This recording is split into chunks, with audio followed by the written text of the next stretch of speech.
Throughout the month of May, we're celebrating our four-legged friends, and tonight we turn the spotlight on guide dogs of the desert and their good work as part of our series, 12 Months, 12 Causes.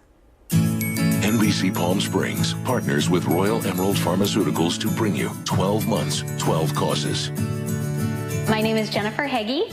I'm the Director of Development, and that means I'm responsible for the fundraising at Guide Dogs of the Desert. So Guide Dogs of the Desert is celebrating our 50th year in October of 2022. So we're approaching our 50th anniversary.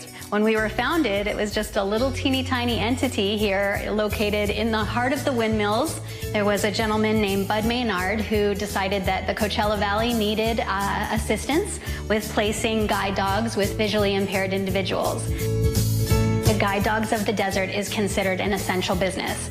So we had to keep training our dogs, we had to keep doing what we do, and the way we were able to kind of morph with the pandemic is instead of having classes where the recipients of guide dogs came to Guide Dogs of the Desert to receive their dogs, we actually sent our trainers out into the community and they do in-home trainings. So that way visually impaired individuals can still receive their guide dog even during the pandemic.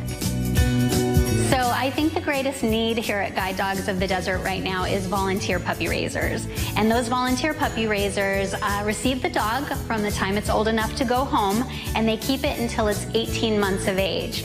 And then it comes back to campus for what we call Guide Dog College. They are such a huge part of what we do. So a story that has touched me since I've been an employee here at Guide Dogs of the Desert was a gentleman named Marcus, and Marcus was a retired military veteran, and so a big guy, a burly guy, and he received a chocolate lab from us named Gary.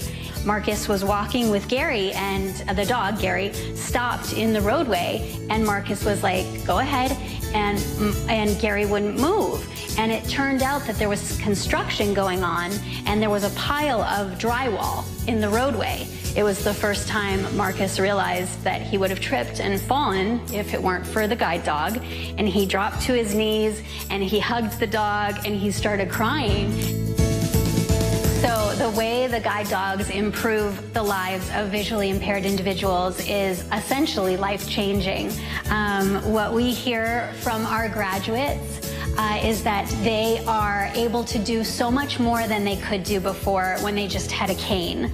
So, for example, they can now take flights across the country all by themselves. They have the confidence to use mass transit in their own communities, and essentially they can just walk taller and stand more proud, walk faster, because they're not as afraid of hazards in the road. They just feel like they can navigate around those obstacles because of the dog. So I think it really improves their confidence. It's just kind of miraculous how a dog can put a smile on your face every day. NBC Palm Springs partners with Royal Emerald Pharmaceuticals to bring you 12 Months, 12 Causes. It's great work. Also helps that they're cute too, right? We're back after this.